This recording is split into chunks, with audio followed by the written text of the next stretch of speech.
Well, today I made a fatal mistake.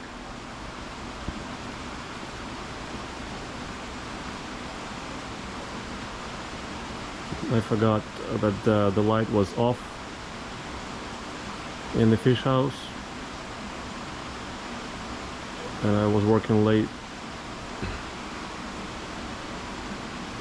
even after sundown outside. And of course, when I came back and looked into the fish house, it was pitch black, which is usually a bad idea. You may remember that this is how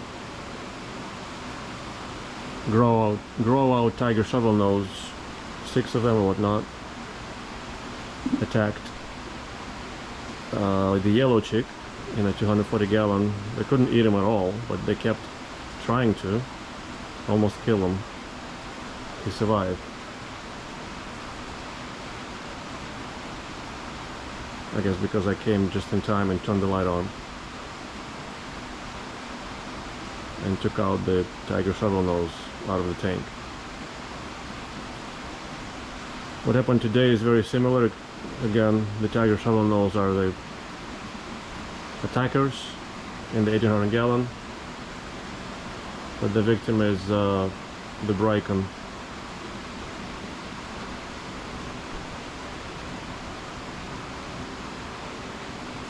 He's probably the smallest fish in this tank. He was. They still couldn't eat him, but they kept biting him and biting him.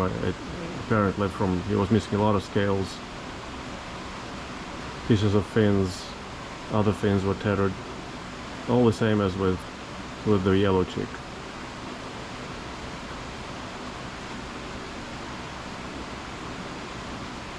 But he was not gonna make it.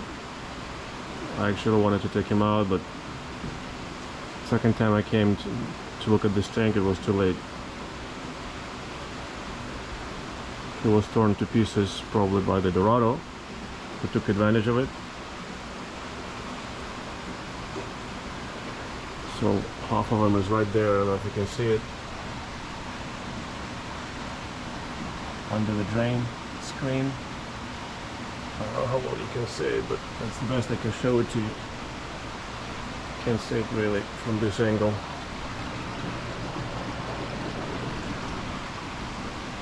But the killers are, of course, the tiger shovelnose.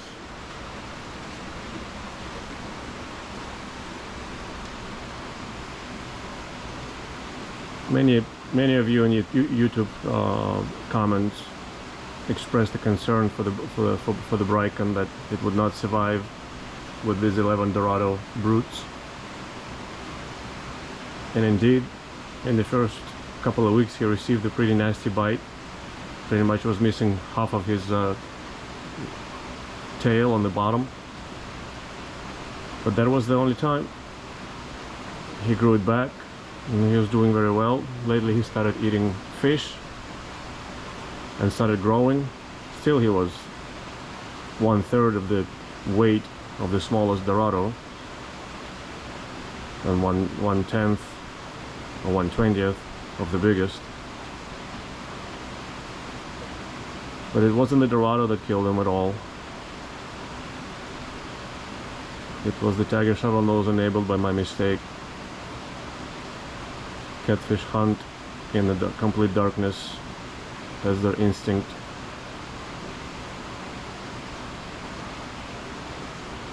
And they're seeking out the smallest guy, or any guy that they can swallow. Nobody else bears any marks on them. At least not from... There are marks, but not from tonight.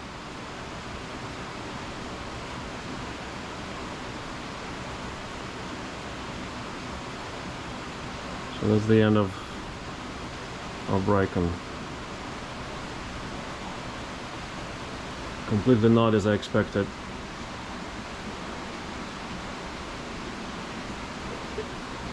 In the foresight, but in the retrospect, quite understandable the way it happened.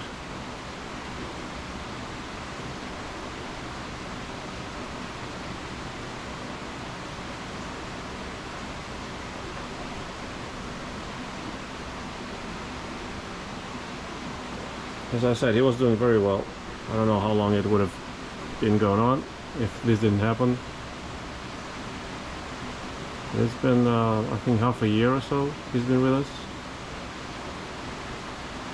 Orlando, my friend, donated him to us.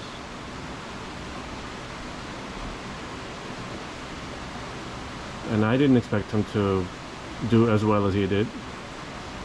And many of you guys didn't expect it either. But he's a nasty fish on par, temperament-wise on par with the dorado. So he was able to hang with all of them together, which is what they also do in the wild.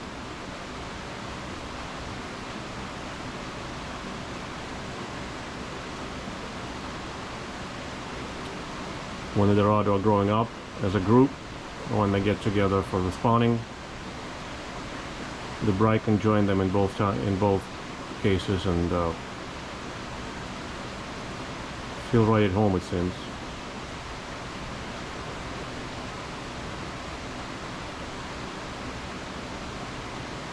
Okay, let me pull out that half of him that's, I don't know how well you could see it, so you don't think I'm pulling your leg or anything. I wouldn't do that in such serious matters anyway, but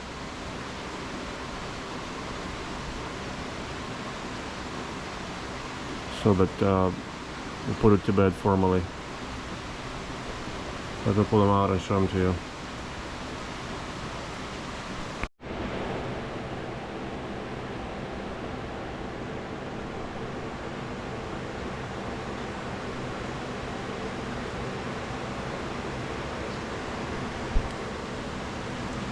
Brycon has pretty nasty teeth,